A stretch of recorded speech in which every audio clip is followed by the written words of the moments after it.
말씀 함께 보겠습니다.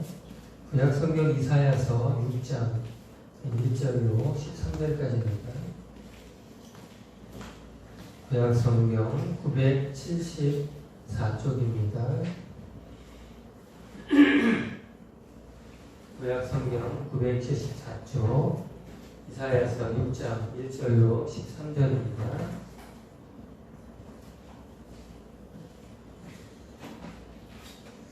제가 봉독하도록 하겠습니다. 우시야 왕이 죽던 해에 내가 본즉 주께서 높이 들린 보좌에 앉으셨는데 그의 옷자락은 성전에 가득하였고 스랍들이 모시고 섰는데 각기 6 날개가 있어 그 둘로는 자기의 얼굴을 가리었고 그 둘로는 자기의 발을 가리었고 그 둘로는 날며 서로 불러 이르되 거룩하다 거룩하다 거룩하다 만군의 여호와여 그의 영광이 온 땅에 충만하도다 하더라. 이같이 화답하는 자의 소리로 말미암아 문지방의 터가 요동하며 성전의 연기가 충만한지라. 그때에 내가 말하되 화로다 나여 망하게 되었도다. 나는 입술이 부정한 사람이요 나는 입술이 부정한 백성 중에 거주하면서 만군의 여호와이신 왕을 배웠음이로다 하였더라. 그때에 그 스랍 중에 하나가 부젓가락으로 제단에서 집은 바 핀 숯을 손에 가지고 내게로 날아와서 그것을 내 입술에 대며 이르되 보라 이것이 내 입에 닿았으니 내 악이 제하여졌고 내 죄가 사하여졌느니라 하더라. 내가 또 주의 목소리를 들으니 주께서 이르시되 내가 누구를 보내며 누가 우리를 위하여 갈구 하시니 그때에 내가 이르되 내가 여기 있나이다 나를 보내소서 하였더니 여호와께서 이르시되 가서 이 백성에게 이르기를 너희가 듣기는 들어도 깨닫지 못할 것이요 보기는 보아도 알지 못하리라 하여 이 백성의 마음을 둔하게 하며 그들의 귀가 막히고 그들의 눈이 감기게 하라. 염려하건대 그들의 눈으로 보고 귀로 듣고 마음으로 깨닫고 다시 돌아와 고침을 받을까 하노라 하시기로 내가 이르되 주여 어느 때까지이니까 하였더니 주께서 대답하시되 성읍들은 황폐하여 주민이 없으며 가옥들에는 사람이 없고 이 토지는 황폐하게 되며 여호와께서 사람들을 멀리 옮기셔서 이 땅 가운데에 황폐한 곳이 많을 때까지니라. 그 중에 10분의 1이 아직 남아 있을지라도 이것도 황폐하게 될 것이나 밤나무와 상수리나무가 배임을 당하여도 그 그루터기는 남아 있는 것 같이 거룩한 씨가 이 땅의 그루터기니라 하시더라. 아멘. 오늘 내가 여기 있나이다 라는 말씀 같이 함께 나누도록 하겠습니다. 코로나 때문에 온라인으로 저희가 예배를 하게 되어집니다. 예배하는 현장에서 예배하는 축복을 최고로 누리시는 우리 모든 성도님들 되시기를 바랍니다. 동의보감에 보시면 이런 말이 있습니다. 통즉 불통이요 불통즉 통이라는 말이 있습니다. 앞에 나온 통은 통할 통자이고 뒤에 나온 통은 고통할 통자입니다. 잘 통하면 고통을 당하지 않지만 이게 통하지 않으면 고통을 당한다 그런 표현입니다. 의사가 쓴 말이기 때문에 우리의 몸의 혈액이 잘 순환이 되면 우리가 고통을 당하지 않지만 혈액이 잘 통하지 않으면 우리 몸에 문제가 생겨서 우리가 고통을 당한다 그런 뜻이죠. 우리가 사실은 이 소통이라는 것이 잘 되어지면 어느 시대에 어느 현장에 가도 절대로 망하지 않습니다. 그러나 반대로 소통이 되어지지 않고 막히게 되어지면 그 사람은 도태가 되든가 단죄가 되든가 결국 실패하게 되어 있습니다. 시대마다 가장 중요하고 필요한 사람은 이 소통이 되는 사람이 필요한 것입니다. 뜻이 통하고 마음이 통하고 그 영이 통하면 그 사람은 반드시 성공할 수밖에 없습니다. 하나님은 하나님과 소통되는 사람을 찾으시고 계십니다. 하나님의 말씀으로 소통되는 그 사람을 하나님은 지금도 찾으시고 있다는 사실입니다. 우리 모든 성도님들에게 하나님의 말씀으로 하나님과 소통되어지는 이 축복의 주인공이 되시기를 주님의 이름으로 축복합니다. 소통이라고 하는 단어는 뜻이 이렇습니다. 막히지 않고 잘 통한다는 것입니다. 소통이라는 것은 뜻이 통하여 서로 오해가 없다는 것입니다. 당연히 잘 될 수밖에 없겠죠. 그러나 그 반대말인 불통이라는 말은 회선이나 연락선이 끊겨서 통하지 않는다는 것입니다. 단절됐다는 것이죠. 다른 사람의 생각이나 또 견해 따위를 이해하거나 받아들이지 못한다는 것입니다. 어려움을 당할 수밖에 없는 것입니다.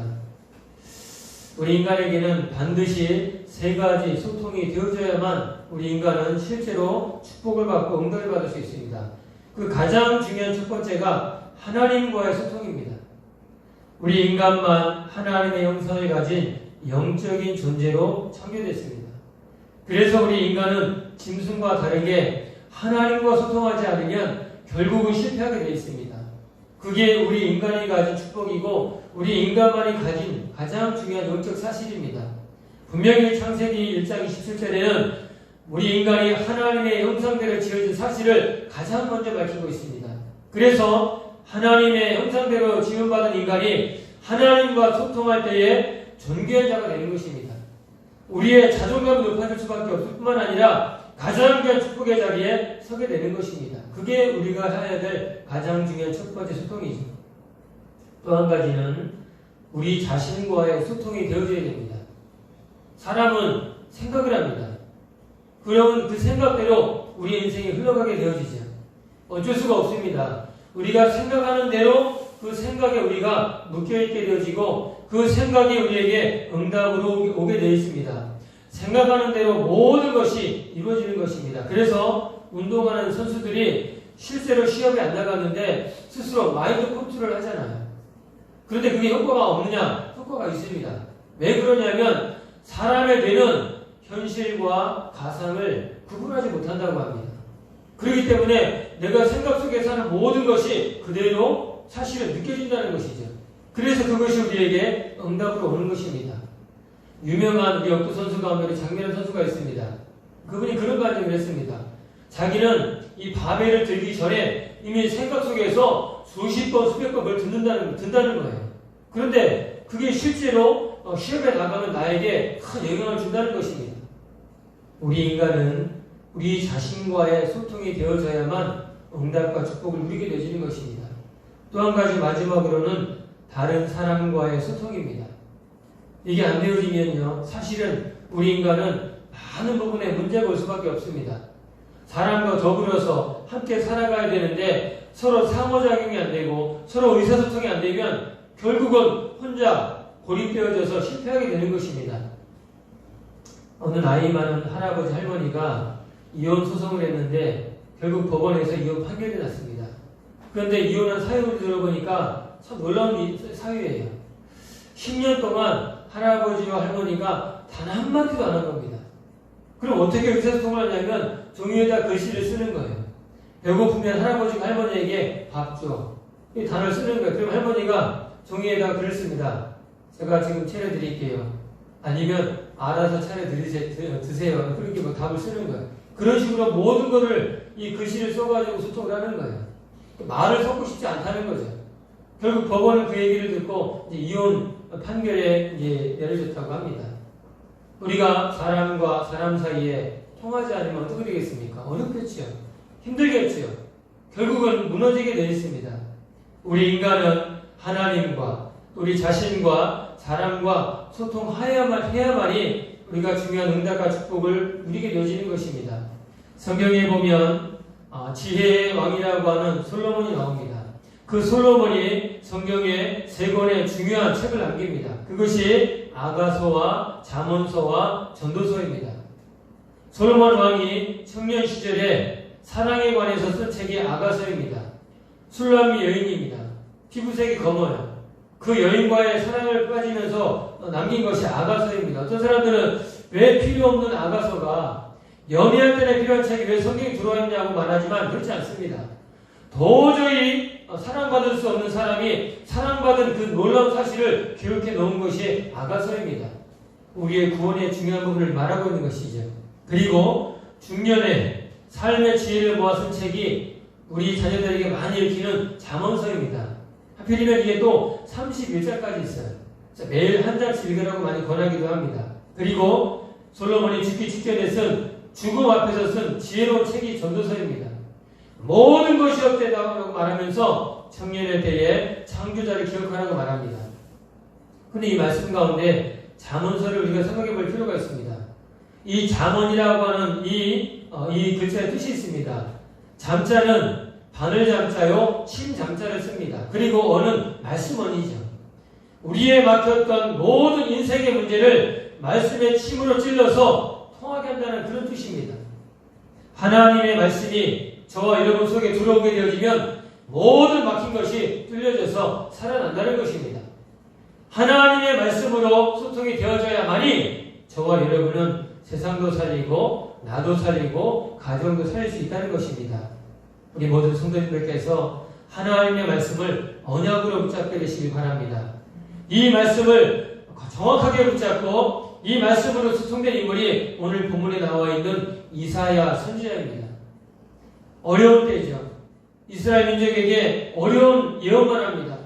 또 바벨론의 포로가 되어지는데 그 시대 속에 수임받은 인물이 선지자 이사야입니다. 그런데 하나님과 말씀으로 가장 잘 소통된 인물입니다. 저희 성도님들은 이사야와 같이 응답을 받을 자격을 가진 사람들입니다. 구원받은 하나님의 자녀이기 때문에 이사야가 받은 것처럼 그 응답받을 자격을 가진 존재이자 축복된 사람들이라는 사실입니다. 만약에 우리가 이 하나님과의 말씀으로 소통이 되지 않으면 이스라엘 민족과 전 세계가 재앙을 당한 것처럼 또다시 우리가 노예와 포로와 숙국 가운데 빠진다는 사실입니다. 오늘 말씀을 통해서 중요한 하나님의 약속을 붙잡는 축복의 시간 되시길 바랍니다. 첫 번째로 저와 우리 모든 성도님들이 붙잡고 누리셔야 될 것은 하나님은 어떤 사람을 지금도 찾고 계시냐면 복음 가진 사람을 찾고 계십니다. 다른 걸 원하시는 게 아니에요. 복음을 가진 그 사람을 하나님은 지금도 필요로 하고 계시고 찾고 있다는 사실입니다. 세상에 모든 것을 다 가져도 복음이 없으면 그 인생은 실패한 인생입니다. 사람들이 볼 때는 성공했다라고 말하고 그 사람들을 막 쳐다보면서 그 사람을 우러러보겠죠. 그러나 성경은 이렇게 말하지 않습니다. 세상에 있는 모든 걸 다 가져도 복음 없으면 실패한 인생이라고 말합니다. 그러나 반대로 세상에 모든 것을 단 하나 가진 것이 없을지라도 우리가 이 복음을 가지고 있다고 하면 성공한 인생이다라고 성경은 말하고 있습니다. 저와 우리 모든 성도님들은 이 복음을 가지고 있기 때문에 사실은 성공한 것이고 이 성공의 축복을 누릴 사람들입니다. 그런데 우리가 세상의 현장을 바라보면 많은 사람들이 사실은 복음을 모르고 살아가는 사람이 천지입니다. 많은 사람이 살아가죠. 이 땅에 74억이 넘는 사람이 살아가는데 복음을 잘 모르는 사람이 대다수입니다. 사람들은 그렇게 생각합니다. 성공하면 되는 줄로 알아요. 성공하면 모든 문제가 끝나는 줄로 착각을 합니다. 그래서 성공한 사람들은 자신들이 세상의 주인이고 세상의 주권을 행사하는 사람인 줄로 착각을 합니다. 그러나 성경은 사람들을 향해서 뭐라고 말하냐면 너희는 너희 아비에게 낫다라고 말하고 있습니다. 모든 사람은 하나님을 떠나 태어났기 때문에 마귀의 자녀요 사단의 노예 가운데 있다라고 말하고 있습니다. 그 증거로 우리 인간은 문제를 만나면 반드시 점을 치고 구슬하고 우상을 숭배하게 되어 있습니다. 어쩔 수가 없어요. 우리 인간이 해결할 수 없는 문제에 직면하게 되면 누가 가르쳐주지 않아도 마귀의 자녀이기 때문에 마귀가 원하는 우상을 숭배하고 점을 치고 구슬할 수밖에 없는 것입니다. 사람들은 복음을 모르며 살아가고 있습니다. 심지어는 교회를 다니는 사람 가운데도 복음 아닌 것을 복음으로 생각하고 복음으로 붙잡고 살아간다는 사실입니다. 더 심각한 문제이죠. 그래서 우리가 살아가는 이 시대가 교회가 문을 닫는 있을 수 없는 그런 일들이 계속해서 일어나고 있습니다. 왜냐하면 복음 아닌 것을 복음으로 붙잡고 살아가기 때문에. 마태복음 16장에 베드로의 고백에 나와 있는 사건이 지금도 그대로 재현되고 있습니다. 수많은 무리가 수많은 군중이 예수님을 따라갑니다. 그런데 십자가 사건이 터진 다음에는 전부 도망가게 되어지죠. 심지어는 제자들까지도 배신하고 다시 원래 있던 자리로 돌아가게 되어집니다.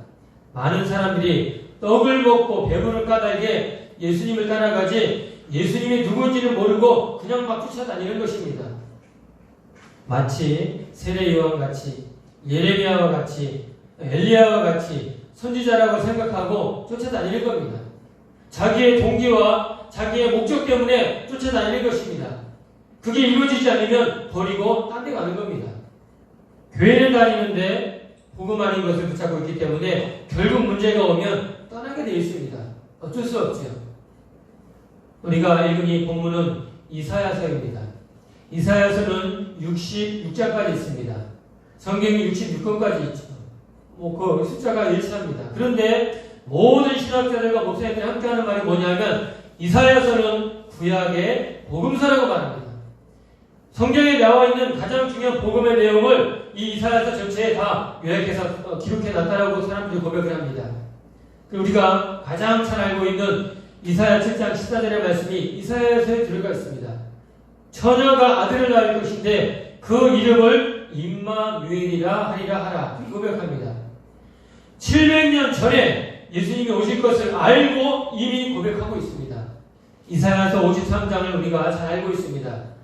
우리 주님께서 십자가에서 고난을 당하시고 죽음을 당하시고 승리할 것을 이미 700년 전에 이사야는 이 이사야서를 통해서 우리에게 기록으로 전달하고 있다는 사실입니다.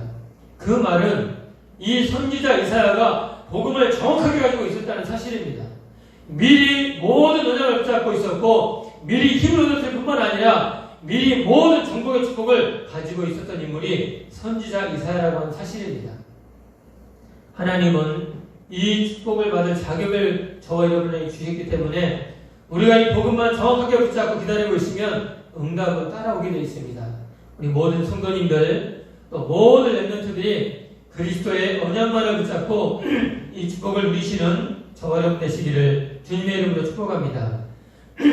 우리가 지금부터 해야 될 단 한 가지 질문이 있다면 다른 질문이 아닙니다. 복음이란 무엇인가? 그 질문을 항상 마음속에 가지고 살아가야 됩니다. 복음이라는 것은 우리의 육신의 문제를 해결하기 위한 것이 아닙니다. 우리가 알지도 못했던 영적인 문제를 해결하는 것이 복음이라고 성경 말하고 있습니다. 우리가 알지 못했던 과거 문제 해결입니다. 하나님을 떠난 죄, 하나님을 모르는 죄, 원죄를 말하는 것이죠. 사단에게 완전히 사로잡혀서 재앙과 저주를 받을 수밖에 없는 우리의 모든 과거 문제 해결이 복음입니다. 또 하나, 우리의 현재 문제 해결입니다. 사단의 권세 아래 세상에 풍성을 줬고 우상 숭배할 수밖에 없는 우리의 현재 문제를 완전히 해결하는 것이 복음이라는 사실입니다. 뿐만 아니라 우리의 미래의 문제까지도 완전히 해결하는 것이 복음입니다. 지옥 같은 삶을 살다가 지옥에 가야 되는데 그 지옥의 모든 문제를 완전히 해결하는 것이 복음이라는 사실입니다. 그래서 우리가 이 복음 속에만 있으면 아무것도 문제가 되지 않는 것입니다. 우리 주님이 십자가에서 다 이루었다라고 한 그 말에는 이와 같은 의미가 담겨져 있는 것입니다. 저와 우리 성도님들에게는 복음을 가지고 복음을 붙잡고 복음을 누리게 되시기를 주님의 이름으로 축복합니다. 우리가 많은 걸 해야 되겠죠. 그러나 그 이전에 하나님이 가장 원하시고 찾으신 사람은 이사야와 같이 복음을 가진 사람을 하나님은 원하시는 것입니다. 꼭 붙잡으셔서 이 복음을 가지고 힘을 얻고 모든 성도님들이 승리하게 되시기 바랍니다. 두 번째로는 우리가 가지고 있으면 가지고 있는 것은 반드시 전달되게 되어 있습니다. 그게 눈에 보이는 것이든 눈에 보이지 않는 것이든 소유하고 있으면 전달되게 되어 있습니다. 많은 재산을 가지고 있다. 그러면 그 재산을 우리의 후대에게 또 다른 사람에게 상속하게 되겠죠. 눈에 보이지 않지만 보이지 않는 것을 가지고 있으면 그것이 우리의 자녀와 사람들에게 영향을 주게 되어 있습니다. 우리가 정말 이 복음을 가지고 있으면 반드시 이 복음은 우리의 후대에게 전달되어진다는 사실입니다. 우리가 두 번째 붙잡을 언약입니다. 이사야에게 뭐라고 말씀하셨냐면 밤나무, 상수리나무가 다 배임을 당하여도 그루터기는 남아있다라고 했습니다. 하나님은 저와 여러분을 통해서 우리가 가진 이 복음을 우리의 후대에게 올바르게 전달하기를 원하십니다. 하나님이 찾으시는 사람은 렘넌트 운동하는 사람을 찾으시는 것입니다. 나는 우리의 자녀에게 다른 걸 모를지라도 이 복음을 올바르게 전달해 놓고 가야겠다. 그 언약을 잡은 사람을 하나님은 찾으시는 것입니다. 렘넌트라고 하는 단어는 어려운 단어가 아닙니다. 영어 사전에는 쓰레기, 버려진 것, 짜투리라고 하는 단어죠. 그러나 이 성경 속에 나오는 렘넌트라는 단어는 구원받은 모든 자를 표현하고 있는데 쓰레기가 아니라 하나님께서 특별한 계획 속에 남은 자로 하나님께서 세워둔 사람들을 말하는 것입니다. 버려진 것이 아니라 숨겨둔 자라고 표현하고 있고 짜투리가 아니라 하나님은 흩어져서 파송된 자를 렘넌트라고 말하고 있습니다.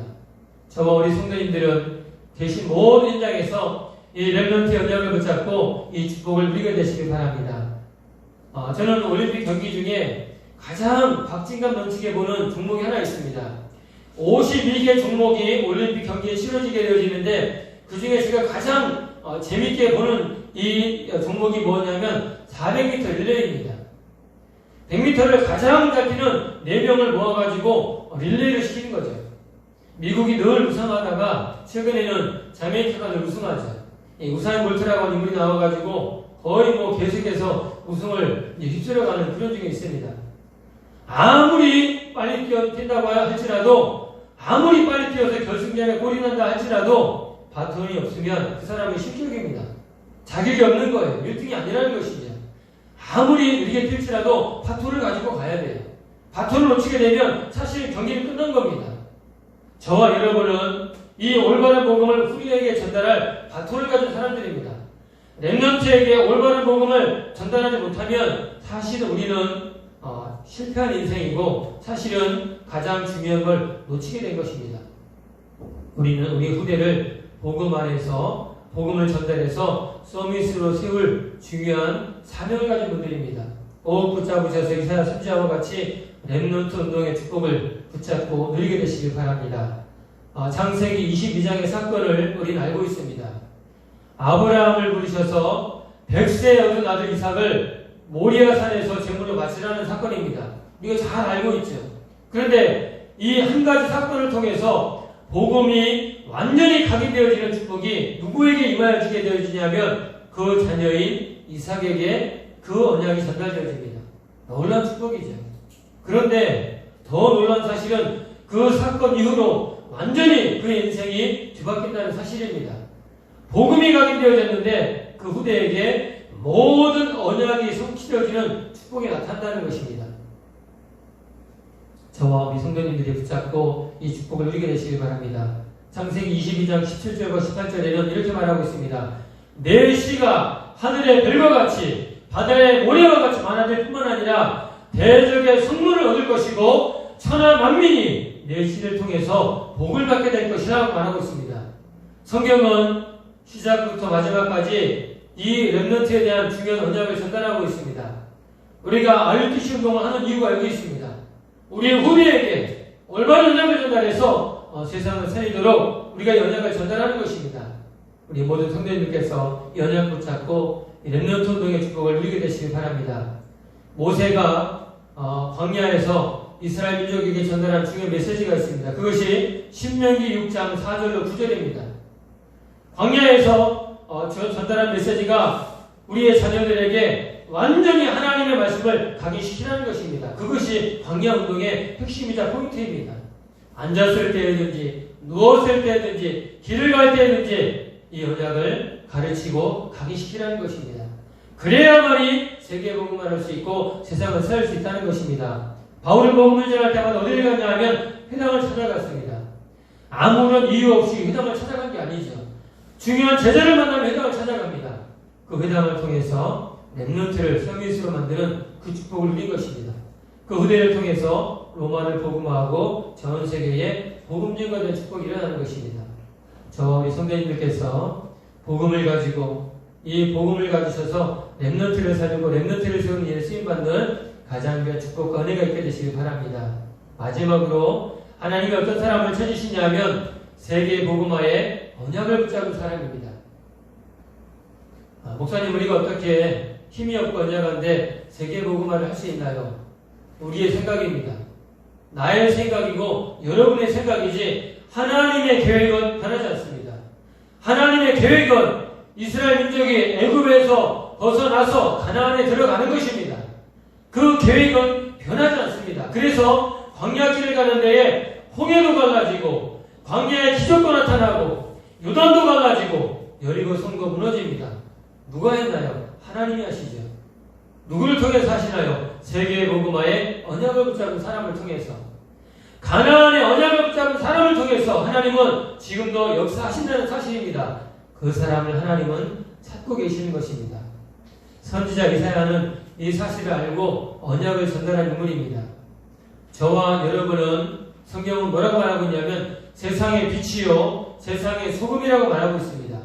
베드로전서 2장 9절에는 왕같은 제사장이요 거룩한 나라요 그의 소유가 된 백성이라고 말하면서 빛을 선전하기 위해 부름받은 사람이라고 성경 말합니다.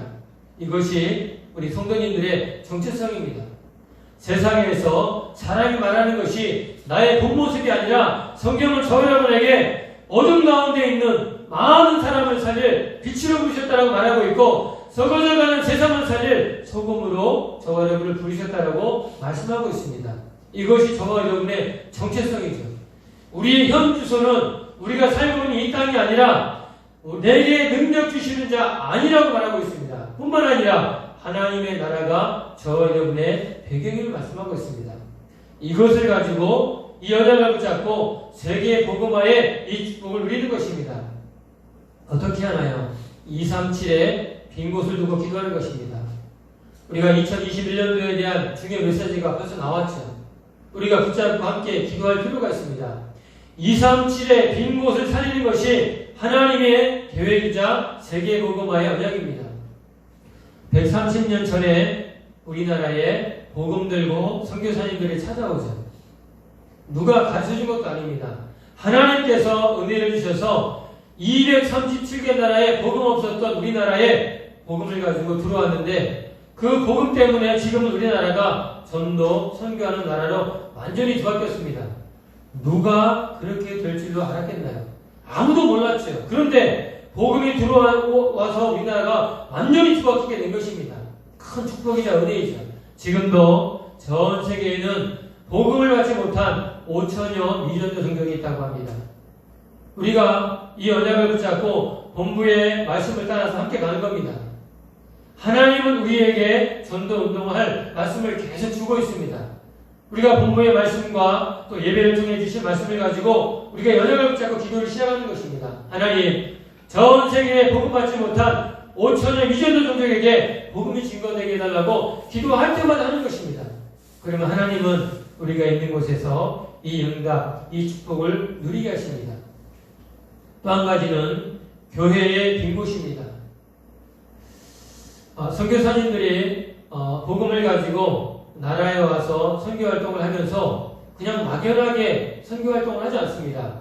가지고 있는 중요한 제목과 언약이 있습니다. 그게 뭐냐면 자립, 자치, 자절입니다. 스스로 일어나고 스스로 운영하고 스스로 전도하는 것이 선교사들이 현지에 갔을 때에 이 목적을 가지고 하는 것이죠. 선교사 네비우스가 이 전략을 말했습니다. 우리나라에 복음이 증거되었는데 우리나라가 이 복음을 가지고 교회가 스스로 자립하고 자치하고 자절하는 것입니다. 그게 목표이고 그것이 하나님의 계획입니다. 그것이 세계 복음화의 언약을 붙잡은 축복입니다. 하나님은 저와 여러분이 미자립 속에 있는 것이 아니라 자립에서 스스로 하나님 앞에 기도하고 응답과 축복을 누리도록 부른 것입니다. 우리가 이 사실을 알고 모든 미자립에서 벗어나는 것이 하나님의 뜻이고 세계 복음화의 축복입니다. 우리 성도님들이 언약을 붙잡으셔서 미자립에서 벗어나서 복음으로 깊은 뿌리를 내리시고 하나님 앞에 이 전도 선교에 쓰임받는 귀한 일에 쓰임받는 저 여러분 되시길 바랍니다. 마지막으로는 현장의 빈 곳입니다. 우리 현장에 가보면 병든 사람 또 병든 현장이 많이 있습니다. 그 어떤 것을 가지고도 답이 되지 않습니다.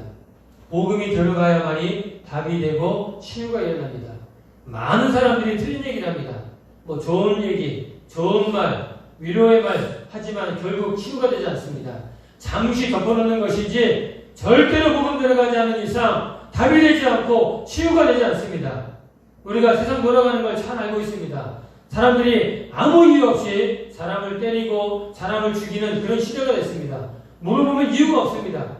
그냥 막 화가 나가지고 사람을 때린다는 거예요. 사람을 죽인다는 겁니다. 사람을 몇 명씩 죽이고도 그냥 버젓이 살아가는 사람들이 있습니다. 병든 현장이고 병든 사람들이죠. 우리가 우리 아이들이 자녀들이 다니는 학교 현장에만 가봐도 우리가 상상할 수 없는 일들이 학교 현장에서 계속해서 벌어지고 있습니다. 하나님은 이 현장의 빈 곳을 살리시기를 원해서 우리에게 복음을 주셨고 이 복음을 가지고 답을 주도록 부른 것입니다. 우리가 지역 현장에 들어가서 아이들을 모아놓고 물어보면 금방 알죠. 악몽에 시달리고 귀신을 보는 아이가 있는가 물어보면 그 아이들 중에 꼭 있습니다. 아이들이 시달리죠. 그런 아이들이 커가는 것입니다. 나중에 더 큰 문제가 일어나겠죠. 우리는 이 현장의 빈 곳을 살리도록 복음을 하나님께 주셨고 우리가 이 복음을 가지고 현장을 치유하는 것이 세계복음화의 이 언약을 누리고 이 언약을 성취하는 것입니다. 꼭 붙잡으셔서 이 축복의 주역으로 저와 여러분이 쓰임받게 되시기를 주님의 이름으로 축복합니다. 말씀을 마치도록 하겠습니다. 하나님 우리에게 복음을 주셨습니다. 그렇다고 하면 우리는 이 복음을 굳게 언약으로 붙잡으면 모든 것은 따라오게 되어 있습니다.